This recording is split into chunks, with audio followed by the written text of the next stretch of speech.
Channel Alia show official पर खुशामदीद कहती हूँ, वेलकम करती हूँ। हमारे साथ इस वक्त कुछ दिन के वक्फे के बाद एक बार फिर शामिल हो रहे हैं, हमें ज्वाइन कर रहे हैं आफाक फारूकी साहब, जो कि सीनियर जर्नलिस्ट हैं, कॉलमनिस्ट हैं और पॉलिटिकल एनालिस्ट हैं और अपने व्लॉग्स भी करते हैं। आफाक साहब, thank you so much for joining my show. My pleasure. खबर बहुत बड़ी और एक ही खबर जो कि कल रात को आई, और खबर यह है कि मूडीज की नई रेटिंग आई है और उस रेटिंग में पाकिस्तान को मजीद डाउनग्रेड कर दिया गया है। पाकिस्तान को कैसे डाउनग्रेड की गई है? पाकिस्तान की रेटिंग वो हो गई है CAA3 और इसमें यह बताया गया है कि बहुत खतरा है डिफॉल्ट का भी और काफी कुछ तशवीशनाक सूरत हाल है। आफाक फारूकी साहब, आपकी नजर से ये रिपोर्ट गुजरी, सर ये कहां पर आ गए हम और क्या अब क्या होगा?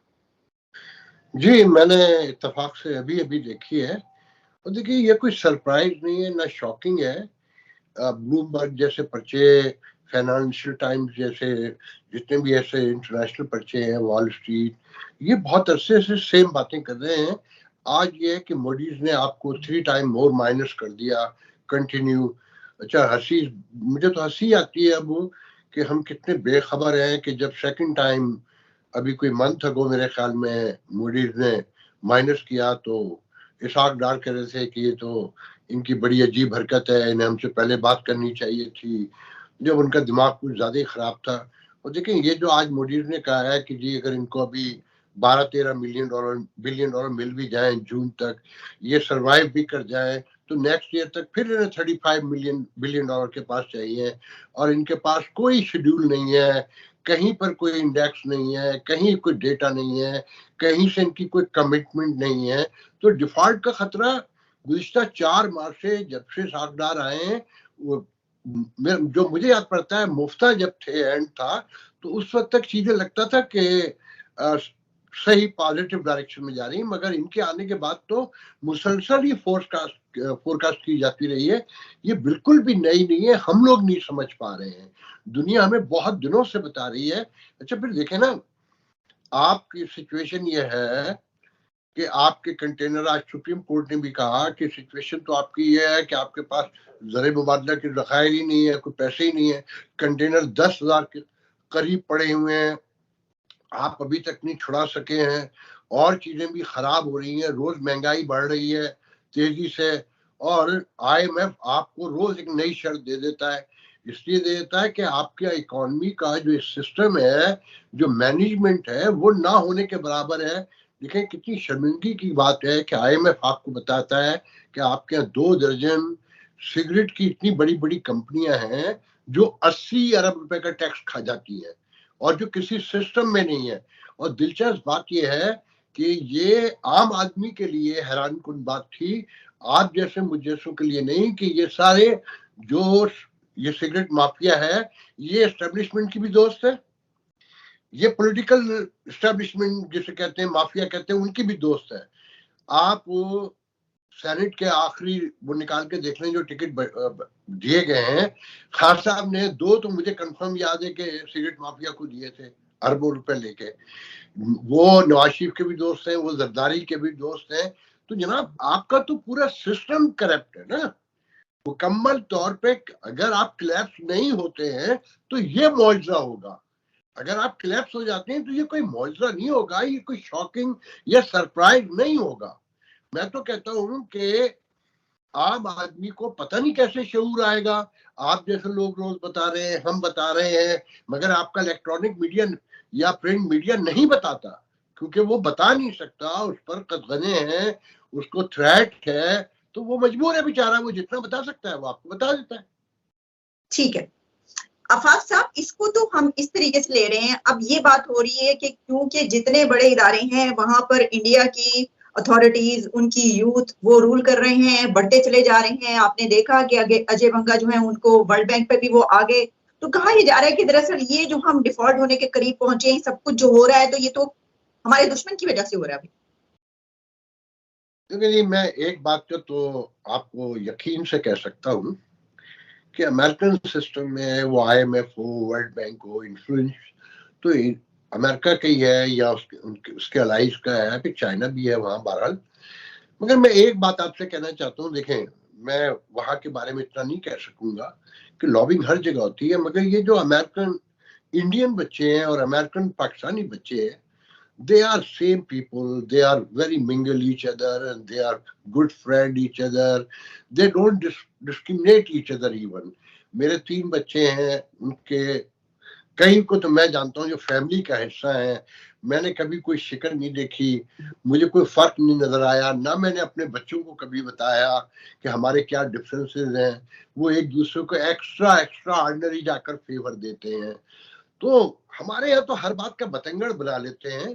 ठीक है, अमेरिकन जो इंडियन बच्चे हैं या पाकिस्तानी हैं, वो इंडियन भी क्लेम करते हैं कि दे आर आवर ब्रीड, जैसे बरतानिया के प्राइम मिनिस्टर के लिए कहते हैं ना, एंड मुमकिन है वो कहीं थोड़ा बहुत एक ब्रीड का होता है, एक जनरेशन का होता है, कहीं फेवर भी करता हो, एंड पॉसिबल है।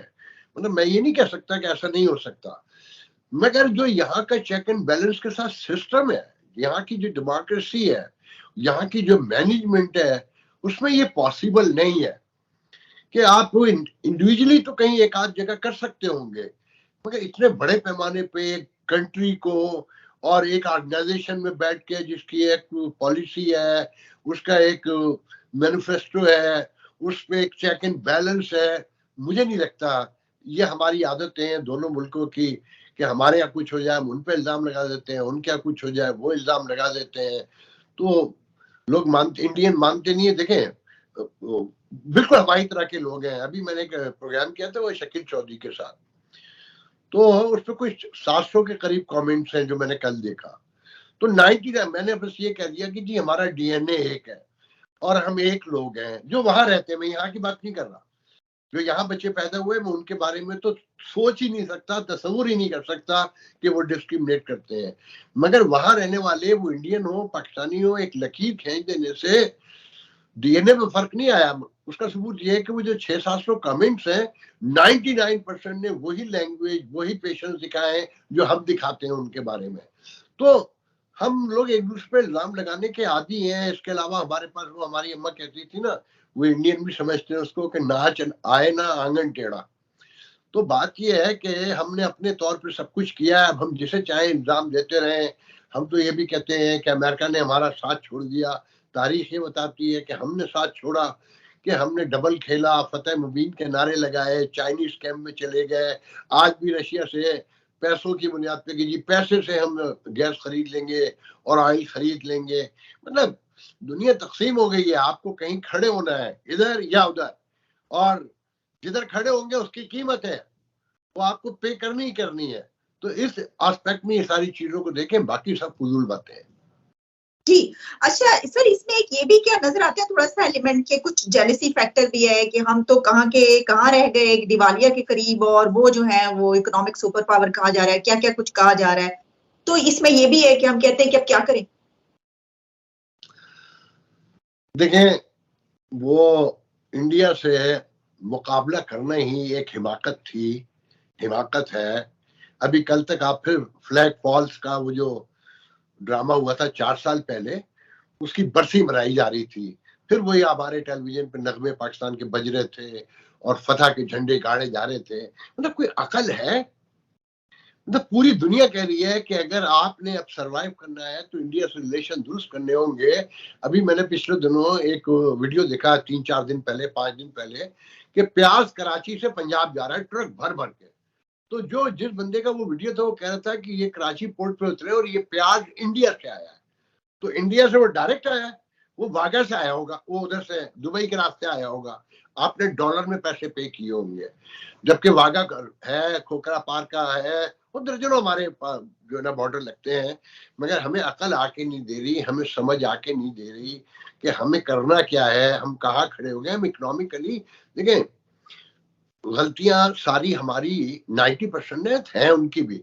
वो मुझे याद पड़ता है, मुझे सन याद नहीं रहते, LK आडवाणी इंटीरियर मिनिस्टर थे वाजपेयी की हुकूमत में, अटल बिहारी वाजपेयी की मेरे ख्याल में हुकूमत थी। तो वो न्यूयॉर्क आए तो मेरा उनसे इंटरव्यू था। तो गुफ्तगू के बाद एक बीच में मैंने एक सवाल किया, मैंने कहा सर आप लोग सुपर पावर बनना चाहते हैं, बनने की ख्वाहिश रखते हैं? कहने लगे obviously we have to and we will. तो मैंने कहा मगर आपकी फॉरेन पॉलिसी पाकिस्तान जैसे टाइनी से छोटे से मुल्क के गिर्द घूमती है। तो मैंने कहा सुपर पावर बनने के गुण तो नहीं है। तो उन्होंने रियलाइज किया, उन्होंने कहा हाँ ये बात दुरुस्त कह रहे हैं कि ये हमारा बहुत बड़ा फॉल्ट है कि हम एक छोटे से मुल्क के गिर्द घूम रहे हैं। तो मसाइल उनके यहाँ से भी हैं, मगर हमारे मसाइल तो इतने बड़े हैं कि उनका तो देखें 1.4 बिलियन 140 करोड़ आबादी का मुल्क है। अगर उनकी फॉरेन पॉलिसी या उनका फॉरेन ऑफिस कोई बयान देता भी है ना, तो शायद 2% को भी नहीं पता चलता होगा कि उनका कल्चर इतना डाइवर्सिटी है, इतनी ज्यादा साउथ की और मुख्तलिफ सारी देखे ना, इतनी जबानें और इतनी कल्चर, फिर साउथ बिल्कुल अलग है। मिसाल के तौर पे ये उनके अपने लोग कहते हैं कि कश्मीर में जो दिल्ली है उसका माइंडसेट है कि ये एक टूरिज्म का स्पॉट है, ये पैसे बनाने की जगह है, घूमने की जगह है। साउथ जो है ह्यूमैनिटेरियन एंगल से देखता है कश्मीर के को।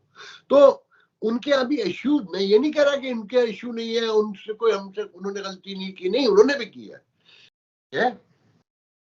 पहला बहुत बड़ा साइन है कि आपके ताल्लुकात कहाँ खड़े हो गए हैं। जैसे मुझे नहीं पता आपके इल्म में कितना है, पाकिस्तान में आजकल आपको पता है पाकिस्तानियों को वीजा कैसे मिल रहा है? एक साल से ज्यादा की पेंडिंग है इंटरव्यू की, डेट भी नहीं देते। और मैं नाम नहीं बताऊंगा, ये आज से 2 साल 3 साल हो गए। एक आपके बड़े रिनाउंड एंकर को मैंने फोन किया कि किसी तंजीम में तकरीब के हवाले से बुलाना था, तो उसने कहा यार मेरा वीजा खत्म हो गया और मैं तुम्हें ऑफ द रिकॉर्ड बता रहा हूँ कि आजकल वीजा लेना इतना आसान नहीं है और मुझे नहीं पता मुझे वीजा मिलेगा नहीं मिलेगा। मैंने कहा क्या मतलब? कहने लगे कि भाई हमारी एम्बेसी वाशिंगटन में तंग करती है और हमारे कॉन्सुलेट अमेरिकन को वीजा देने में, तो ये तो रेसिप्रोकल होता है, वो हमें तंग कर रहे हैं। अब वीजा लिखना इतना आसान नहीं है। तो एक साल से ज्यादा की पेंडिंग है लोगों की। अब इनके साथ भी यही होना शुरू हो गया है। तो ये हुकूमत वाला तस्वुर तो निकाल दें। देखें ये फॉल्स फ्लैग हो, इंडिया ने जो हरकत की वो गलत थी। एक सॉवरेन कंट्री में कमजोर सही, आप बहुत बड़ी इकॉनमी होंगे, मगर बर्दाश्त कोई नहीं करता कि आपने जाके झूठा सच्चा अटैक करने की कोशिश की, उसका जवाब आया। उसके बाद दोनों को रियलाइज करना चाहिए। उसके बाद आपको पता चला होगा कि पोम्पियो ने की जो किताब आई है उसने बताया कि वो तो एटमी जंग तक तैयारी हो चुकी थी, वो तो अमेरिका ने डिफ्यूज किया सारा का सारा, वरना तो इशू खड़े हो गए थे, बहुत पूरी दुनिया के लिए खड़े हो गए थे। देखिए इंडिया को कितनी जरूरत है हमें नहीं पता, इसीलिए वो बात नहीं करता। उसे पता है कि हमारे पास पल्ले कुछ दाने हैं नहीं, मगर पाकिस्तान को बड़ी शदीद जरूरत है। अगर इस स्टेट को एक नॉर्मल स्टेट के तौर पे चलाना है, हमें बहुत सी बातें भूल कर आगे बढ़ना होगा। उस पोजीशन में नहीं है कि बराबरी की बुनियाद पर हिंदुस्तान के साथ बैठकर बात कर सके। I am sorry. Okay, Afaq साहब जरा बढ़ते हैं अमेरिका की तरफ। सर ये बताइएगा कि क्या अमेरिका हमसे कुछ ज्यादा ही नाराज नजर? के मेरे पास कोई दलील तो ठोस नहीं है सामने इस वक्त। अमेरिकन को पहले समझ लें, काश पाकिस्तानी डिप्लोमेसी अमेरिकन को समझ लेती, और क्यों नहीं समझ सकी वो एक लंबी बहस है। मैं दर्जनों डिप्लोमेट से पाकिस्तानियों से मिला हूँ, वो ना यहाँ के कल्चर से वाकिफ हैं, ना यहाँ के पेशेंस को समझते हैं, ना वो यहाँ की ट्रेडिशंस को समझते हैं। देखिए मैं आपको सिर्फ एक बात कहूंगा कि अपने और अमेरिकन निज़ाम को समझने और अंडरस्टैंड करने के लिए कि आपके यहाँ भी लोन लेते हैं लोग, यहाँ पे भी लेते हैं। जब पाकिस्तान में कोई लोन लेता है और डिफॉल्ट करने लगे या किस टाइम पे ना दे तो वो गुंडे भेज देता है, ऐसा ही होता है ना।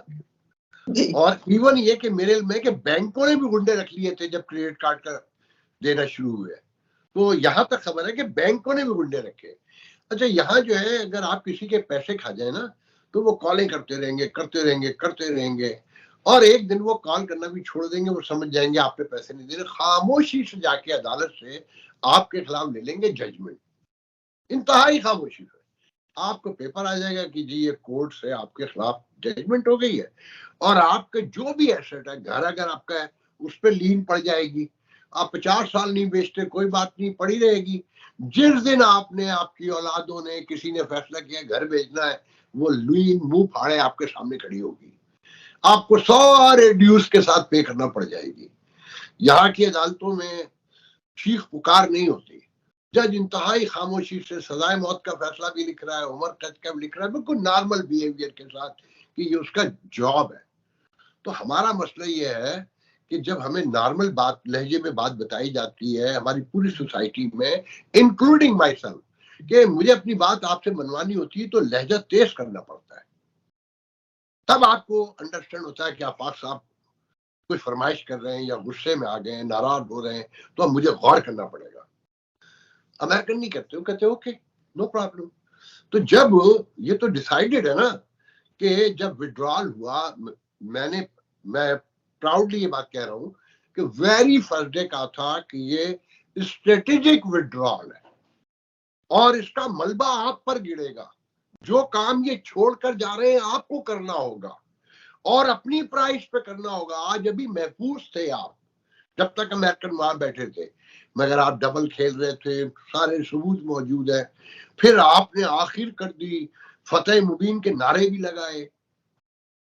मतलब वो भी इंसान है ना, यहाँ पे भी तो इंसान रहते हैं, वो भी तो देखते हैं चीजों को, उनका दिल भी धड़कता है, उन्हें भी गुस्सा आता है, उनका भी जब बदला लेने को दिल चाहता होगा।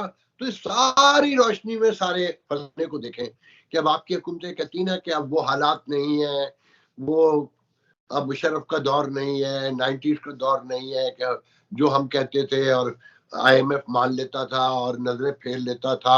अब वो कोई चीज छोड़ने को तैयार नहीं है।